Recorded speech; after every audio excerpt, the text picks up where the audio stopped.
Eu só estou procurando uma coisinha aqui que eu quero ler antes. E eu quero demonstrar uma coisa primeiro. Tem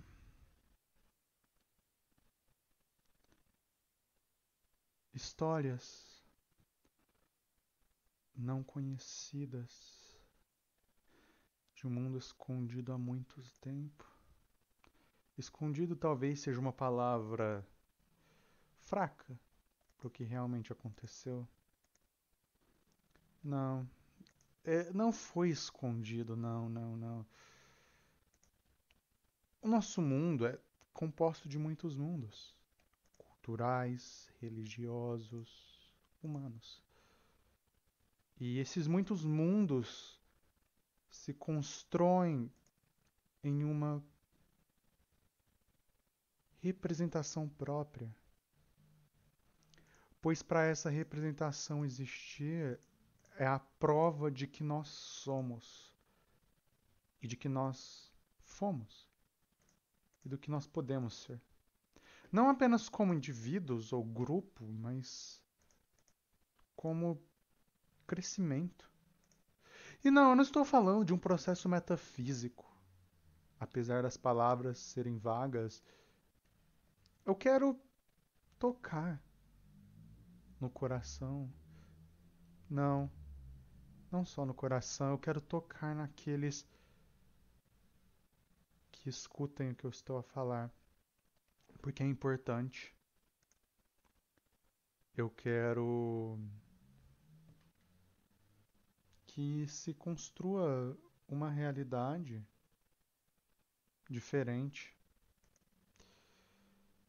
Nós vivemos em muitas realidades, materiais, metafísicas, pessoais. Nós vivemos em muitas realidades. Nós vivemos nas realidades daqueles que existem ou não. A imaginação é tão forte quanto qualquer outra força da natureza.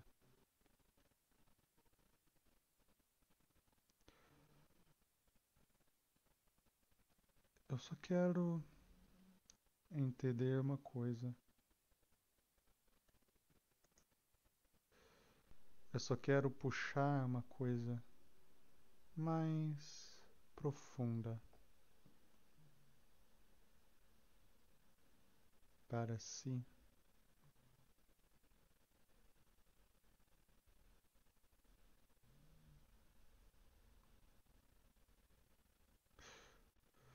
Nós hoje, o nosso tema é importante.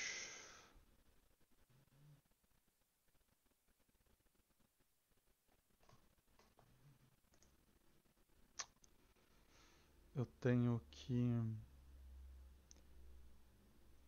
Porque esse tema, ele dá mais do que a própria relação. E eu só queria esperar mais gente entrar um pouco, mas vamos ver. Porque já estamos aqui há 20 minutos já e eu nem falei nada. Ai, ai, ai, deixa eu pegar. Vamos lá.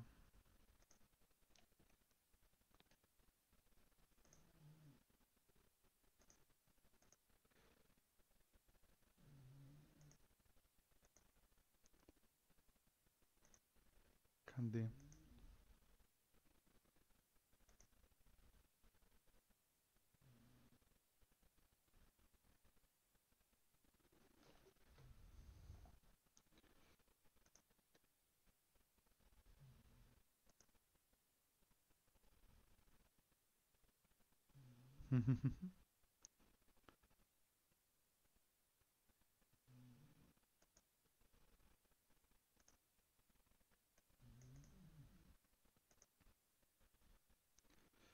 Ai, ai, ai, concluído.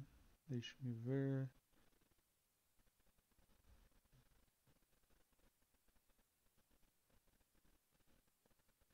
Ok.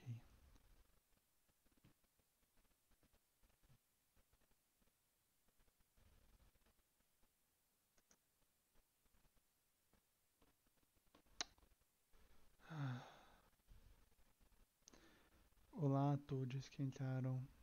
Oi. Hoje, nossa construção será falar sobre. Peraí. Eu não vou conseguir abrir o que eu quero abrir. Tá pedindo cartão de crédito, eu só queria ler um negócio.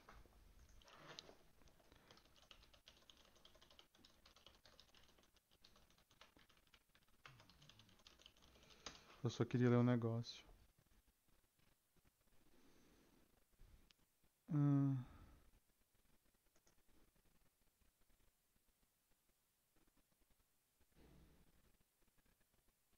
que droga.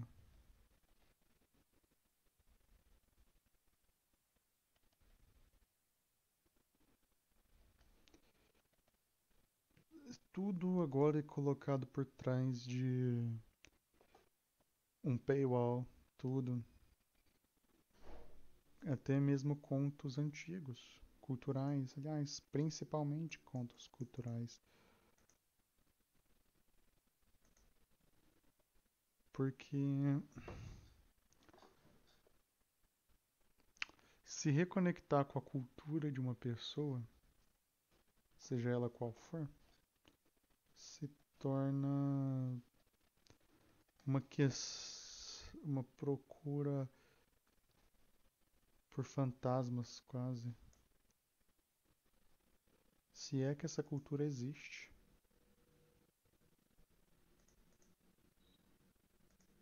Então, vamos lá.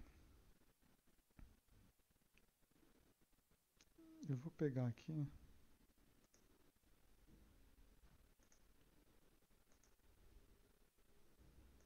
Ups.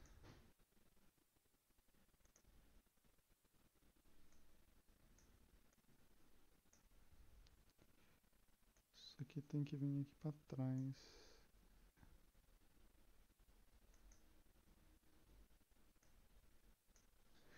Vamos lá.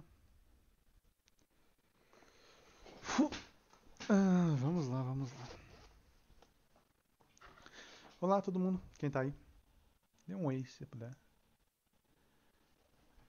Ah, depois de um bom jantar, com a lua brilhando, as pessoas de uma aldeia na África antiga podem ouvir o som de tambor chocalho e uma voz que gritava: Vamos ouvir, vamos ouvir.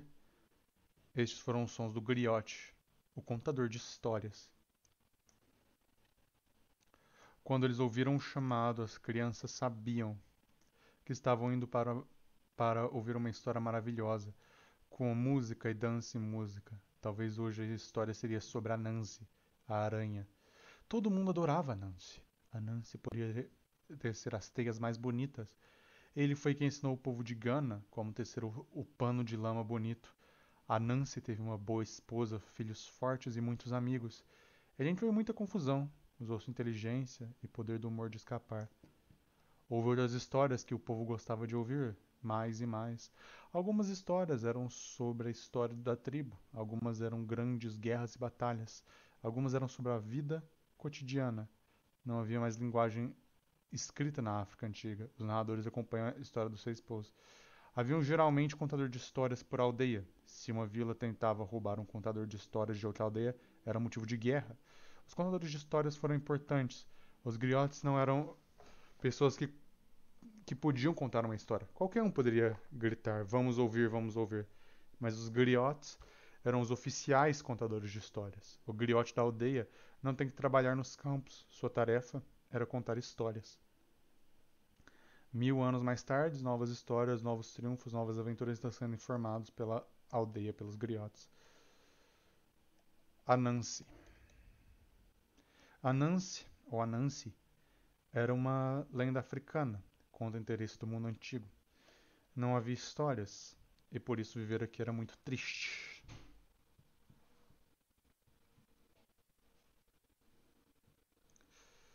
E aqui a gente começa a ver uma coisa. Aqui se começa a ver os primeiros passos de uma construção. Houve um tempo em que a terra não havia histórias para contar, pois todas pertenciam a Niame, o deus do céu. E Quaco, Anansi, o Homem-Aranha, queria comprar as histórias de Niame, o deus do céu, para contar ao povo de sua aldeia. Então, por isso, um dia ele teceu uma teia imensa de prata que ia do céu até o chão e por ela subiu. Quando Niame ouviu Anansi dizer que queria comprar suas histórias, ele riu muito e falou: O preço de minhas histórias, Anansi, é o que você traga ao Zebo, o leopardo de dentes terríveis, Mboro e Mombondos que picaram com fogo, e Mboro, os marimbondos que picaram com fogo, Moate, a fada que nenhum homem viu. Ele pensava que isso faria com que Anansi desistiria da ideia, mas ele respondeu: Pagarei seu preço com prazer. Ainda lhe trago Ianiasa, a minha Ianísia, a minha velha mãe, sexta filha de minha avó. Novamente o meu do céu riu muito e falou: Ora, Nancy, como pode um velho fraco como você, tão pequeno, pagar meu preço? Mas a Nancy nada respondeu. Apenas desceu por sua teia de prata que ia do céu até o chão para pegar as coisas que Deus exigia. Ele correu por toda a selva e encontrou o Zebo, leopardo de dentes terríveis. Ahá, Anansi, você chegou na hora certa para ser meu almoço. O que tiver será, disse Anansi. Mas primeiro vamos brincar de jogo de amarra? O leopardo, que adorava jogos, se interessou. Como se joga este jogo? Com cipós eu amarro você pelo cipó. Depois eu desamarro. Aí é a sua vez de me amarrar. Ganha quem amarrar e desamarrar mais depressa, disse Anansi. Muito bem, rosnou o leopardo, que planejava devorar o homem assim que o amarrasse. Anansi então amarrou o zebo pelo pé, e quando estava bem preso, pendurou a amarra, dizendo: Agora, Ozeu, você está pronto para encontrar Niame, o deus do céu. Aí Anansi contou uma folha de bananeira e encheu uma cabaça de água através do mato até alto de Mamboro.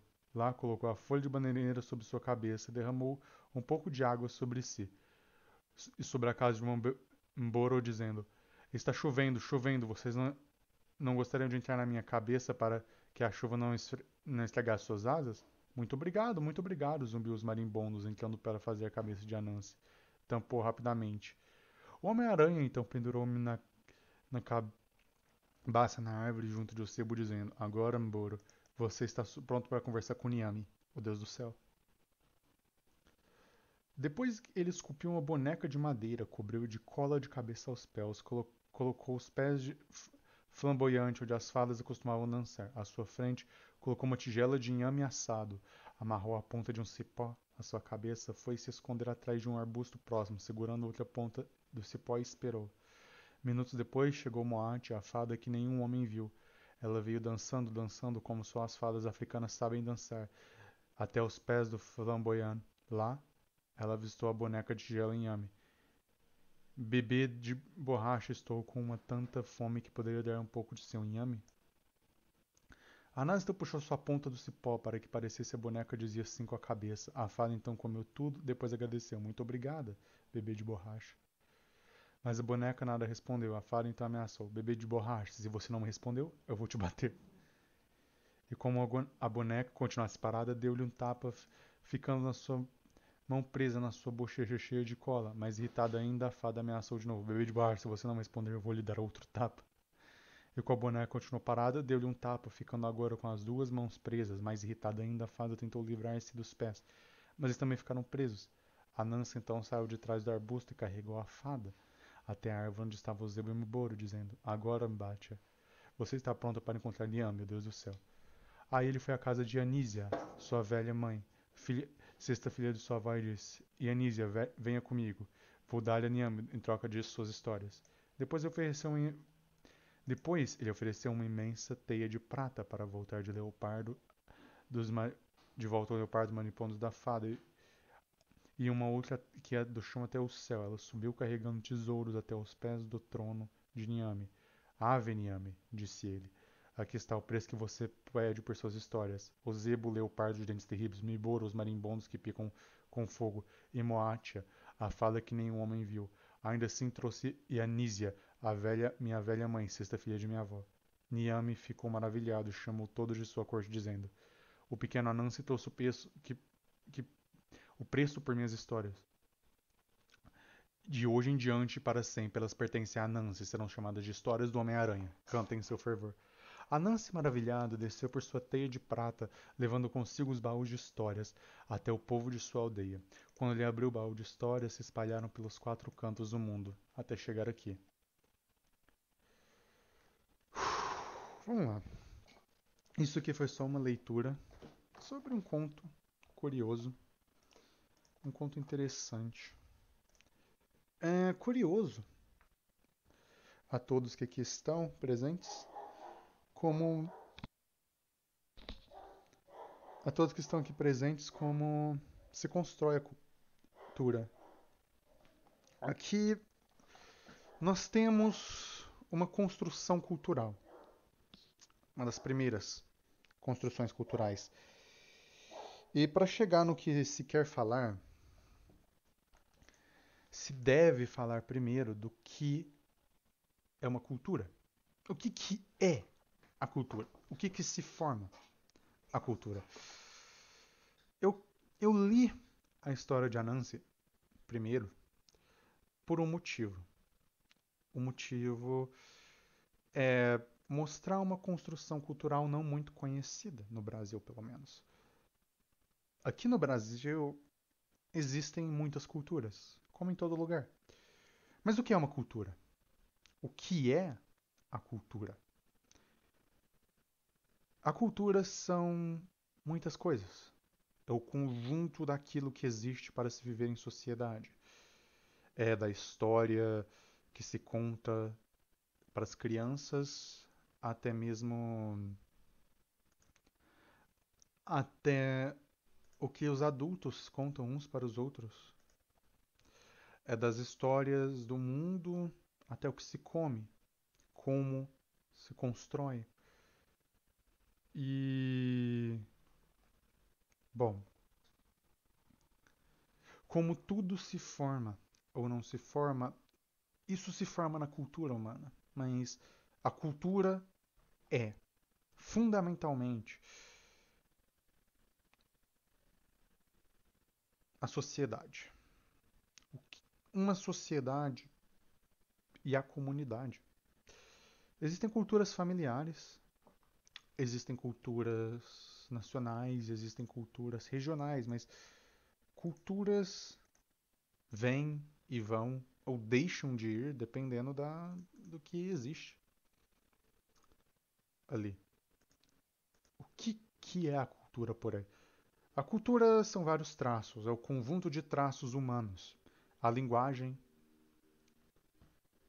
o que se come, como se fala, como se constrói casas, como se constrói as coisas. As histórias que se conta para as crianças, as histórias que se conta para os adultos, as histórias que se conta para o povo.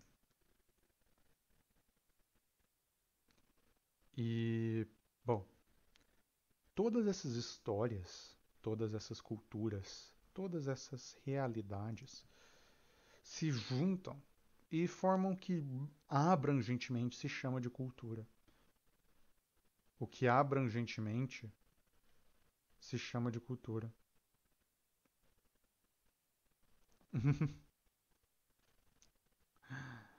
Ai, ai.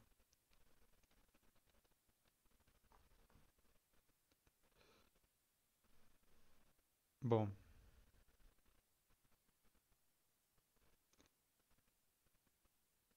a cultura humana se forma de milhares de formas.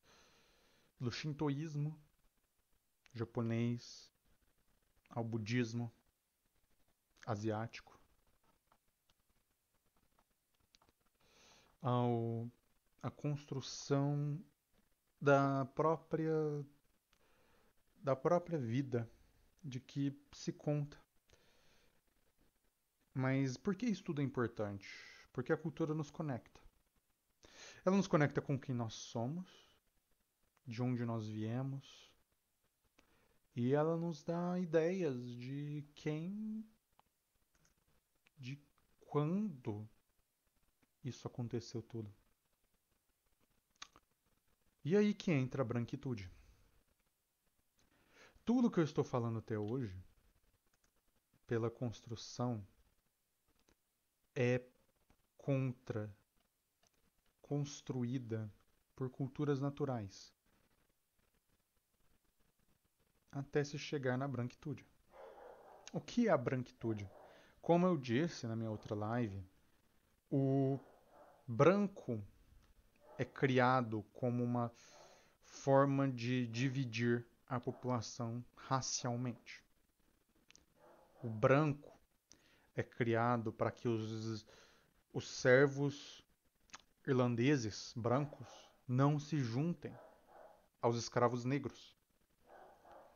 O branco é criado para que não se para que não se diz, para que não se quebre as ideias coloniais, para se justificar a escravidão, mas a criação do branco eventualmente teve uma segunda parte da criação, a criação da branquitude. A criação da branquitude se dá para com a criação do racismo. Mas o que é a branquitude? Eu gosto de chamar a branquitude da anticultura, da anti-história, da anticomunidade. A branquitude não são pessoas brancas, porque pessoas brancas, na verdade, não são brancas. A ideia de que existem pessoas brancas ou negras é uma ideia estranha. É uma ideia, é uma ideia disforme. E a branquitude se constrói a partir da absorção de culturas, destruição delas e revenda delas para que as pessoas brancas se sintam confortáveis com elas. É a destruição daquilo que se tem para com a realidade, daquilo que se deseja por uma parcela da população. O que é ser branco? Eu gostaria que todo mundo que visse isso se perguntasse um pouco: o que é ser branco?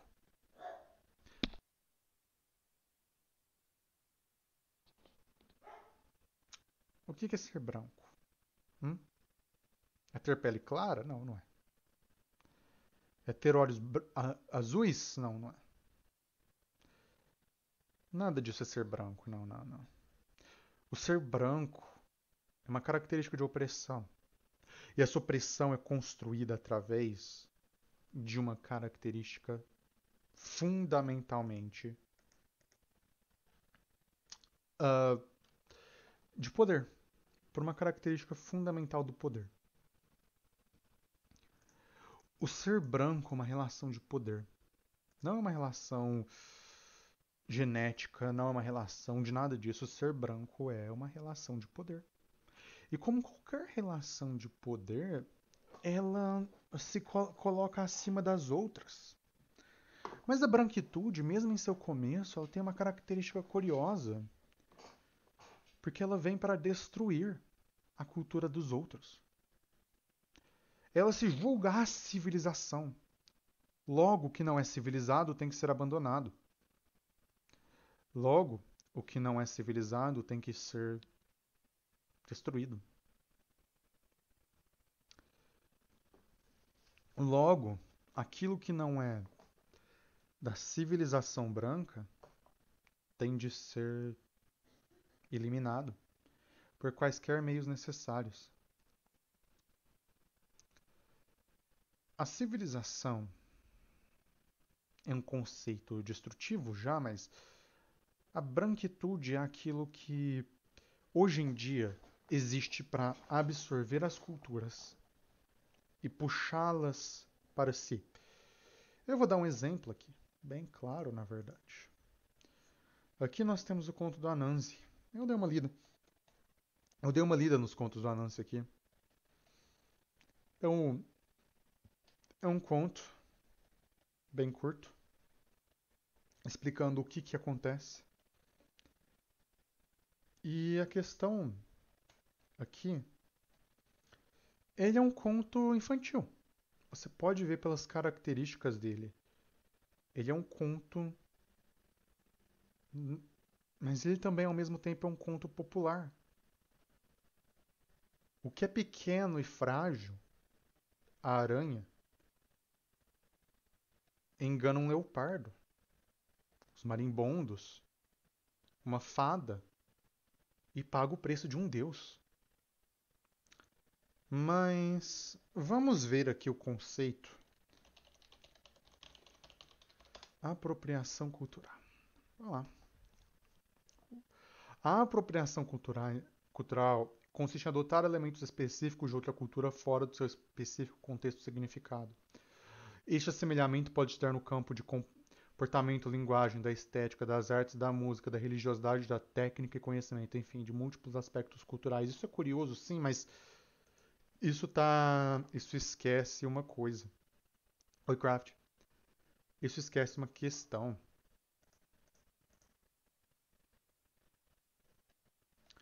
Isso esquece uma questão fundamental aqui. Isso esquece essa definição é ótima, mas ela esquece as relações de poder. Você não tem apropriação cultural sem relações de poder. E aqui nós podemos ver, ó, por exemplo, o homem branco com cocar indígena. O que isso quer dizer, gente? O que isso cria na relação? Existem estruturas de poder que se realizam no nosso mundo. A estrutura mais comum, mais prevalente, que importa pra gente neste contexto, a estrutura que importa pra gente é a relação entre o branco e o não branco. O branco não tem cultura. A branquitude não tem cultura. Não existe uma cultura branca. Não existe uma relação cultural branca. Você é branco. E o branco é a destruição da própria cultura. Aquilo que é branco destrói a própria cultura. Aquilo que é branco destrói a própria cultura.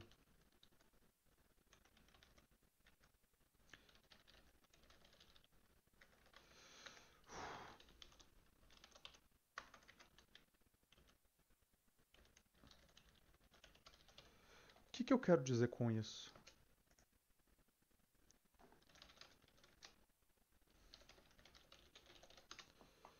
O que eu quero dizer com isso?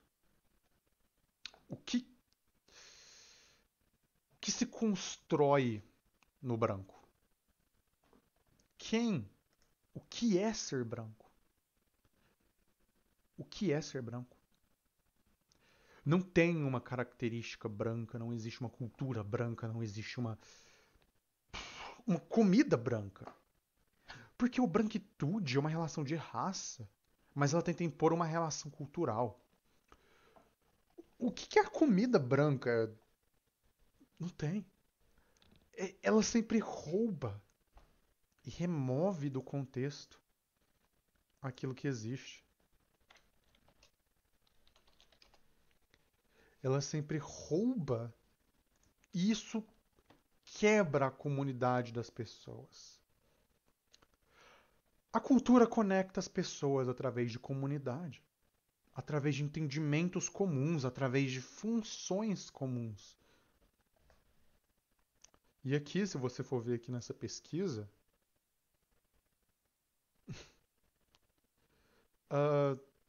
a apropriação cultural. Mulheres brancas utilizando utilizando vestes negras. Mas o problema aqui é que essas vestes não são negras. Essas vestes são brasileiras, são do Nordeste, da luta negra. Pessoas que não estão inseridas em uma cultura estão utilizando aquela cultura apenas como uma estética, como por exemplo aqui, uma estética para ser demonstrada, uma estética para ser construída, uma estética. Estão inevitavelmente, como se demonstra em várias imagens aqui, estão inevitavelmente esvaziando a cultura, esvaziando o significado histórico, esvaziando o significado interpessoal daquela cultura. E o que é a branquitude?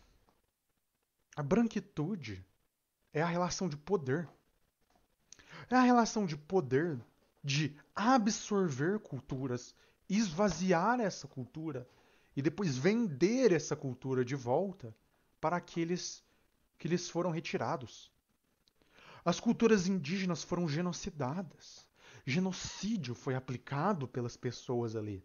Um genocídio cruel, violento, muitas vezes sem sentido.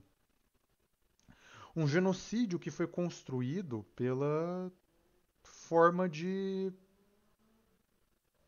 pela forma de violência, pela forma da religião, mas principalmente pela forma da cultura deles, para uma cultura não europeia, mas uma cultura não local também. A cultura local é quebrada, mas não é substituída por uma cultura europeia, porque os europeus não consideravam as pessoas que moravam no Brasil exatamente europeias. Elas não eram europeias, mas elas também não eram locais. Elas também não eram nativas. É o que você costuma falar sobre a branquitude como uma neutralização cultural? Sim. A branquitude neutraliza a cultura. Existem duas características fundamentais da branquitude.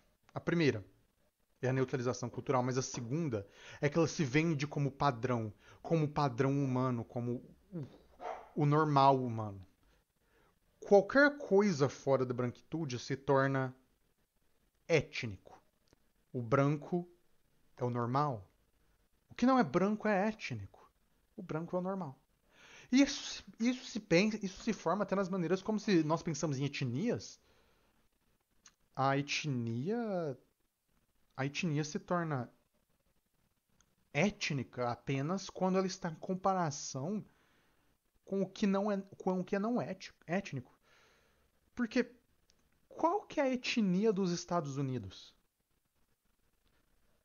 A etnia, claro, você pode falar, na Europa você pode ter várias etnias, você pode ter os bósnios, os poloneses, os húngaros, os ucranianos, os franceses, mas os americanos não são bem uma etnia, são. O- Você pode ver que a relação da branquitude se dá através de uma relação colonial. Os japoneses são uma etnia, mas eles se tornam uma etnia a partir da construção daquilo que eles não são mais. O, qual que é a etnia inglesa? Inglês? Não, não é. Não tem uma etnia inglesa. Você pode chamar os.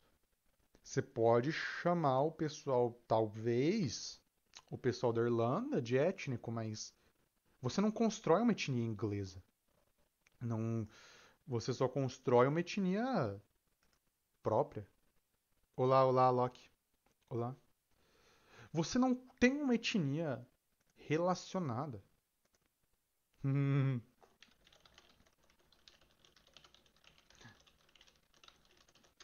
você só tem uma etnia própria.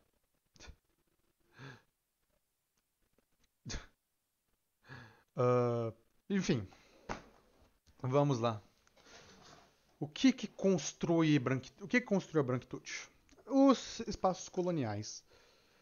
Os espaços coloniais brasileiros, americanos, das Américas, do mundo, construíram a branquitude através de vários processos. Como eu disse no vídeo sobre escravidão, existiram vários processos conceituais.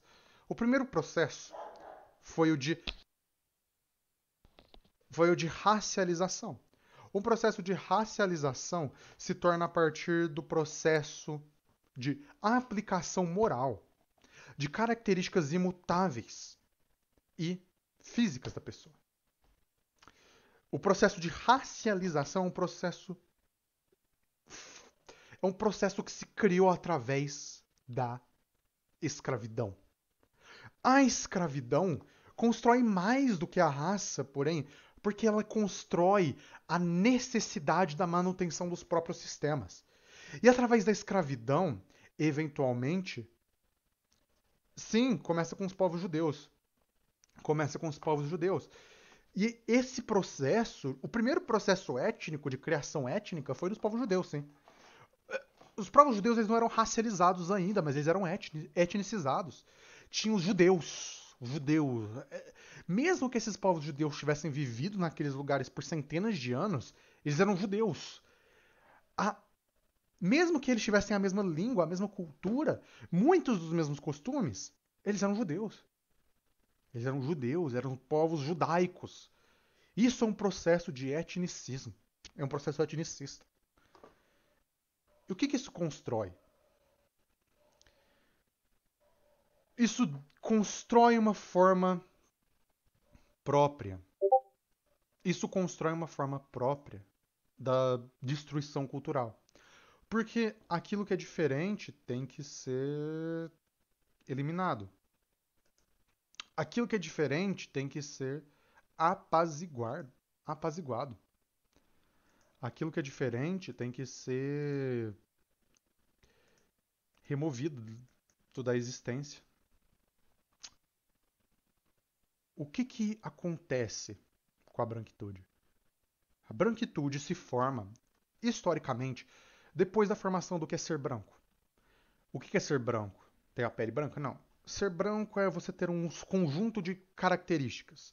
Além da pele branca, você ter um conjunto de características que ligam você principalmente ao povo europeu. Como eu disse, existem povos que não são considerados brancos, mas que têm a pele branca. Como, por exemplo, os povos asiáticos. Vários povos asiáticos têm pele branca. Mas eles não são considerados brancos. Porque ser branco não é ter a pele branca, e sim ter um conjunto de características que te liga à cultura europeia. Isso cria uma relação de a cultura europeia classificada imediatamente a partir da escravidão como a cultura padrão, como a cultura desejável, como a cultura eclesiástica quase.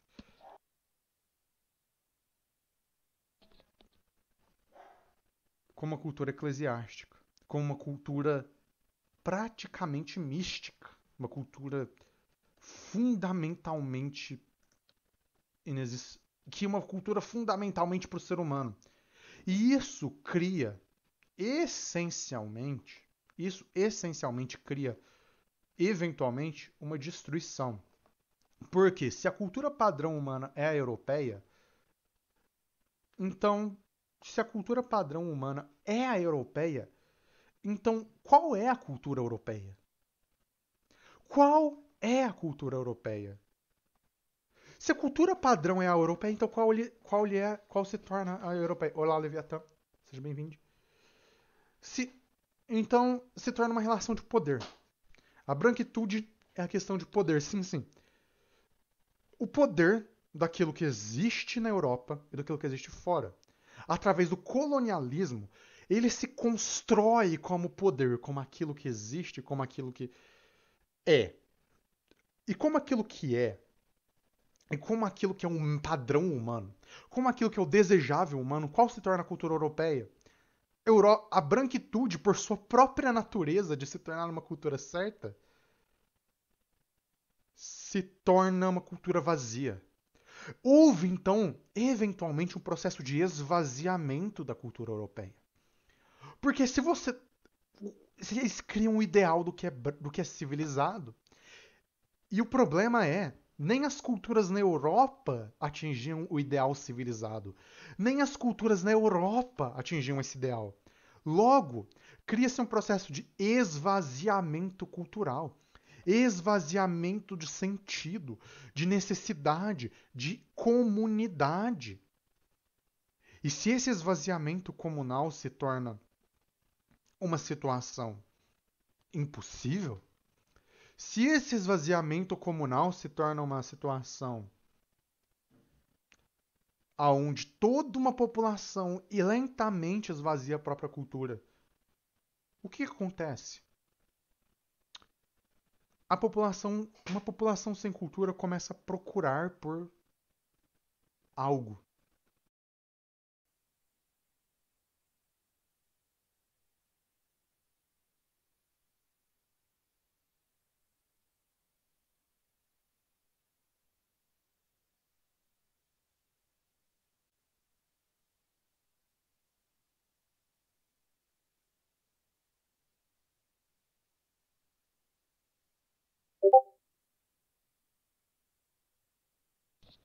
Olá, tem alguém aí ainda?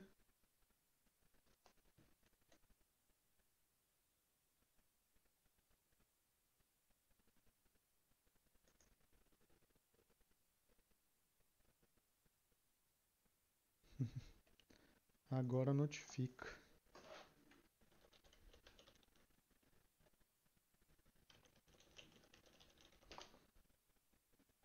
Agora notifica, né, o bot. Vamos lá. Bom,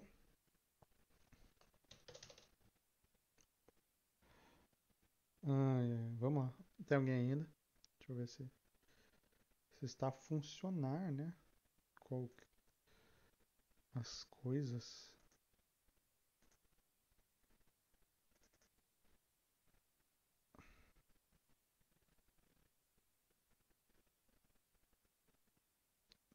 Ok, voltou o avatar? Voltou. Oi. Oi, todo mundo. Vamos lá. Onde tinha parado, gente? Vamos lá. Onde eu tinha parado, onde eu tinha parado, porque aí caiu.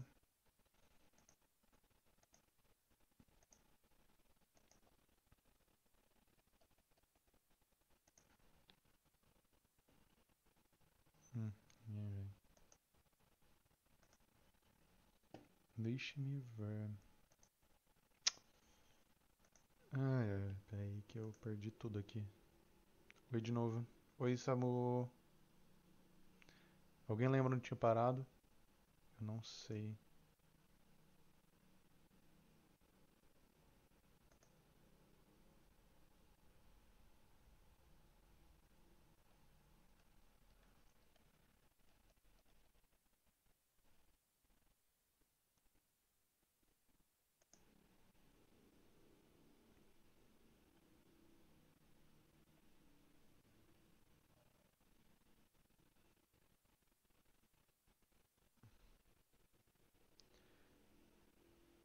Vixe, peraí. Olá, olá, vamos lá. Onde eu tinha parado, gente? Isso que eu perdi aqui. Que minha internet, quando minha internet cai, tem que iniciar o PC, eu tenho que arrumar isso aqui. Tem que arrumar um monte de coisa no meu PC. Vou lá. Ah,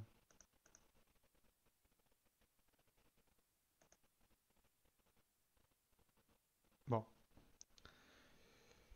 Bom, vou ter que. Peraí.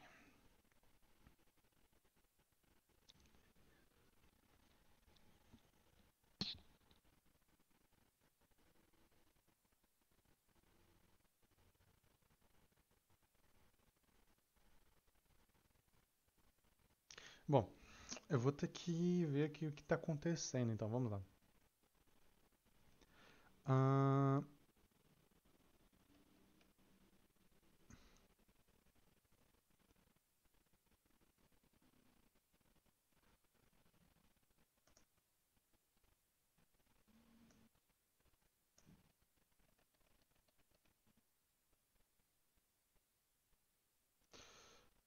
oi, oi.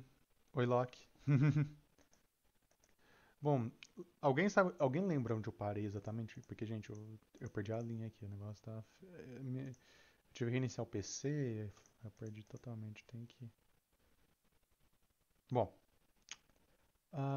o que eu tava refalando aqui, quando existe uma relação de poder, eu não lembro, gente, do que eu tava falando, gente, tá foda. Gente, minha internet é uma desgraça, cai todo dia essa internet, toda hora cai, aí volta, aí meu PC não reconecta, é foda. Isso tá foda, cara, tá foda de fazer as coisas. Tá complicado de fazer as coisas, vocês não têm ideia? Cadê? Tá complicadinho. Todo dia essa merda assim, não dá fazendo.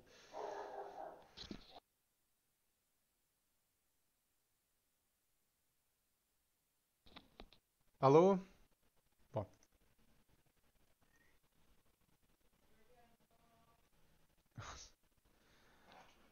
Alô, alô? Deixa eu ver. Bom.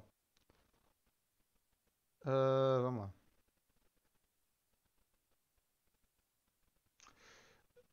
Tava parte da normalização da cultura. Ah, sim. Normalização da cultura europeia. A cultura europeia se normaliza através da construção social delas próprias. Peraí. A cultura europeia. Sim. A cultura europeia se constrói novamente padrão, com um padrão a ser alcançado, e isso esvazia a própria cultura, as próprias culturas europeias. E, através do colonialismo, com os novos materiais chegando na Europa, principalmente os temperos que chegavam na Europa, principalmente estes, houve-se um desenvolvimento de algumas partes da cultura europeia através da construção do colonialismo. Através do colonialismo se desenvolve uma parte da cultura europeia, mas ao mesmo tempo ela é esvaziada. A cultura se esvazia. E ao se esvaziar, a cultura europeia começa a procurar outras coisas e também a esvaziar outras culturas. Ao esvaziar outras culturas, uh, uh, ao esvaziar outras culturas, a Europa começa uma expansão colonial pré-capitalista. Existiram duas expansões coloniais principais. A primeira expansão colonial é o que a gente conhece na escola, que é o que a gente estuda mais, porque é a expansão portuguesa, espanhola e inglesa. São as expansões das Américas. Esta é a primeira expansão colonial fundamental que existiu. E como a primeira expansão colonial, ela se constrói a partir disso. Ela começa, já na primeira expansão colonial, a destruição cultural se forma. E já na primeira expansão colonial, a destruição cultural dos povos já se concretiza. A destruição cultural e física, tá? Só que houve uma segunda expansão colonial. A segunda expansão colonial foi na África e na Ásia, a partir do processo do nacionalismo europeu. A segunda expansão colonial principal aconteceu quando a Europa começou a colonizar o interior da África e começou a expandir para a Ásia. Essa expansão colonial foi começada, deu-se início através pela Inglaterra. Ela começou esse processo na Índia e na China, inclusive. A segunda onda de expansão colonial é de onde as principais formas de destruição cultural dos povos acontecem. Eles não só matam pessoas, eles destroem locais de cultos, eles destroem locais de veneração, eles destroem cultura, eles destroem livros, eles destroem desenhos, eles roubam, eles saqueiam. Eles saqueiam tudo que eles podem. Este saque que começou em 1700, existe um exemplo muito grande deste saque europeu ao, ao, à cultura africana, que aconteceu no Egito. O que o Napoleão fez foi um saque. O que os ingleses fizeram no Egito foi um saque. Eles saquearam o Egito, eles esvaziaram o Egito. O local Egito foi esvaziado da própria cultura. E esta cultura foi levada fora de seu contexto para a Inglaterra, para a França, para lugares na Europa. Este esvaziamento cultural material, tipo, de você pegar uma coisa, tem uma. Tem um. Eles levaram obeliscos inteiros pro próprio jardim. Tem um pedaço de um portão, sim. Em um museu na Inglaterra, eu sei qual que é isso. Fale, mas fale, por favor. É um pedaço de um portão de um museu na Inglaterra. Sim, houve um processo de saque. E esse processo, que eles levaram só um pedaço porque não deu para tirar tudo, sim. Eu sei qual que é esse. Este processo do saque europeu, o processo do saque da destruição europeia, se formula a partir do a partir da segunda onda colonial. E este saque, mas culturalmente, o que, que isso significa? O esvaziamento da cultura local. O roubo da cultura local esvazia a cultura local. Os habitantes são privados de sua própria cultura. E estes habitantes, privados desta própria cultura, se tornam, bom, pessoas que começam a procurar por culturas. E quando essas pessoas procuram pela própria cultura que foi roubada, acontece a animosidade colonial. Apesar do que se diz, na cultura pop, a memória das pessoas dura. As pessoas lembram. Apesar do que se diz em frases, o povo nunca lembra. O povo lembra. As pessoas lembram. As pessoas sabem. Há um tempo atrás eu vi uma notícia que o Egito estava cobrando até para devolver os artefatos arqueológicos que eles roubaram, sim. Mas as pessoas lembram. E as pessoas vão lembrar. Ao contrário do que se diz, o povo não é uma massa sem cérebro, sem conhecimento. Eles lembram e eles registram. E o roubo cultural, não só do Egito, mas de toda a África, toda, é lembrado. É lembrado porque as pessoas têm olhos e ouvidos. As pessoas escutam e as pessoas falam. As pessoas se comunicam e as pessoas entendem.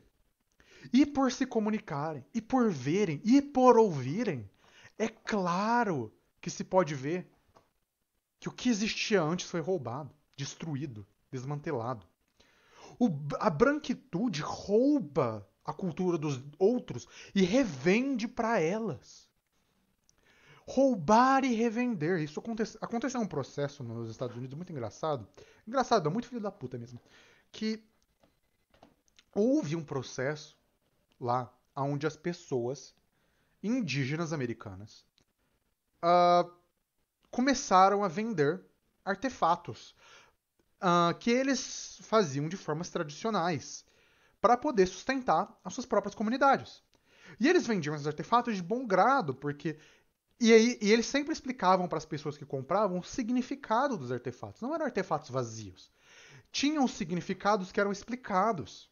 O que aconteceu? Empresas começaram a manufaturar estes artefatos e revendê-los sem contexto. Que causou com que esses artefatos manufaturados indígenas perdessem mercado. Porque a branquitude, ela é uma relação de poder e ela não está procurando só uma cultura. Ela está procurando uma cultura que se encaixe, uma identidade que se encaixe. A pessoa branca, ela quer uma identidade.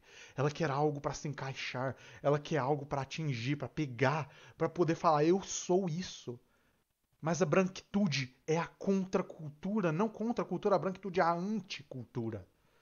ela é a anti-construção cultural, ela é a anti-formação humana de comunidade. E por ser uma anticultura, e por ser uma destruição cultural, ela tudo que a branquitude pega é esvaziado. É esvaziado porque o branco tem poder. E por ter poder, ele esvazia. Ele esvazia as relações culturais humanas, porque as relações culturais humanas entre pessoas não podem ser precificadas. Você não pode colocar um preço, por exemplo, no, no almoço com seu amigo. Você não pode colocar um preço no sabor da comida que você gosta. Você não pode colocar um preço naquilo que se comunica, na comunicação. E você fala, não, mas a branquitude ou o capitalismo? Não, mas eles estão inerentemente ligados.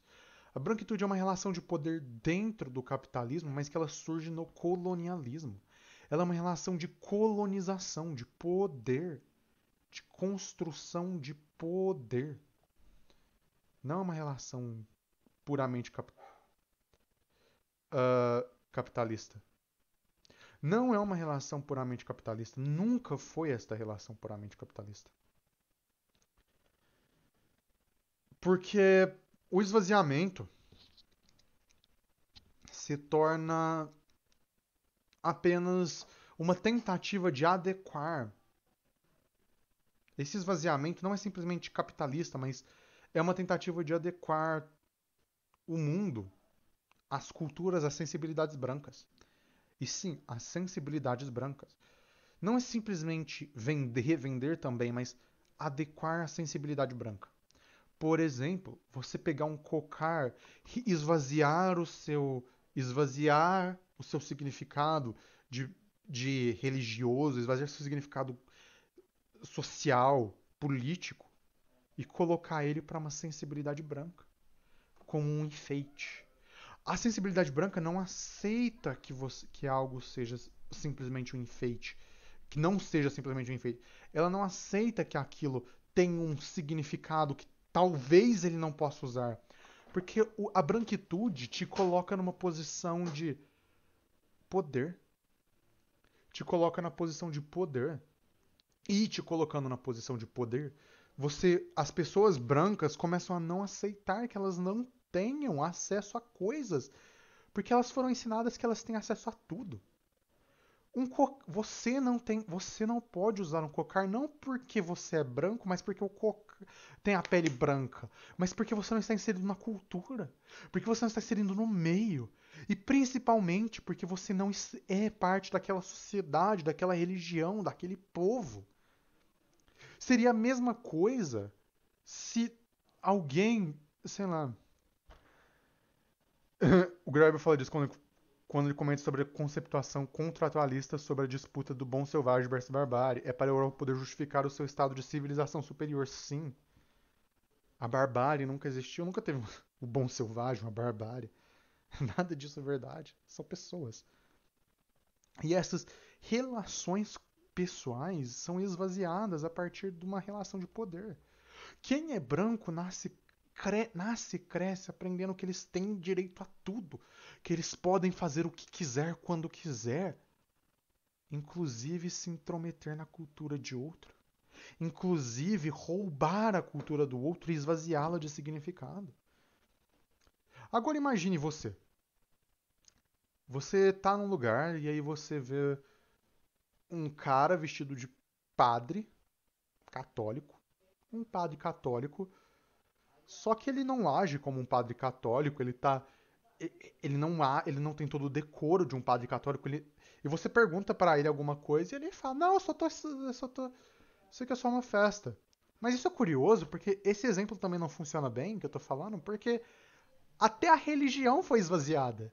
Porque como nós fomos esvaziados de nossas próprias culturas no Brasil, como nós fomos pelo colonialismo, como nossas culturas foram esvaziadas, então nós não temos exemplos fundamentais. Aliás, eu posso ter um. Quando, por exemplo, você quando, por exemplo, você tá falando com algum estrangeiro e você mencionar a pizza brasileira, que tem cheio de coisa, que é cheio de firula, tem um monte de coisa, e ele fala, não, mas isso aí não é pizza. É pizza pra gente. A negação da nossa cultura. Ou quando você tá no. Ou quando você tá no, por exemplo, falando com algum. Vamos supor que você viajou para os Estados Unidos e a pessoa fez uma feijoada totalmente sem. Totalmente sem o que faz uma feijoada. Sem a carne de porco, sem o. É só o feijão preto e fala é só o feijão preto, um pouquinho de tempero e um pouquinho. E uma calabresinha ali. E fala que é feijoada. Isso não é feijoada. Isso não é feijoada. Isso é feijão preto. Então, a fundamentação cultural pode ser vista, desse esvaziamento pode ser vista inclusive quando você vê o gringo esvaziando a própria cultura. Quando você vê o gringo esvaziando a nossa cultura lá fora, a cultura brasileira, a cultura que você está inserido. Quando você esse esvaziamento cultural pode ser visto lá fora também. Esse esvaziamento cultural pode ser visto porque quando você abre é engraçado porque eu sei de histórias verdadeiras que, por exemplo, quando você abre um restaurante, vamos dizer, nos Estados Unidos, você não pode abrir um restaurante e fazer a comida como você faz no lugar, no lugar original. Você tem que fazer a comida para se adequar à sensibilidade branca. E não é nem a sensibilidade local, é a sensibilidade branca. Porque quem quer ir para uma genuína cozinha, quer a genuína cozinha, mas quem quer só fingir, quem quer só agarrar uma situação, não quer. Por exemplo, muitos restaurantes indianos nos Estados Unidos não vendem comida indiana. Muitos restaurantes indianos lá vendem hambúrguer. Mas eles vendem a comida indiana, vendem, mas eles também vendem hambúrguer. Porque a sensibilidade branca americana exige o hambúrguer. Exige a batata frita. Porque, tipo, isso acontece muito. E isso é só um exemplo de como o esvaziamento cultural acontece. Bom, gente, eu vou parar por aqui hoje. Alguém tem alguma pergunta? Alguma coisa?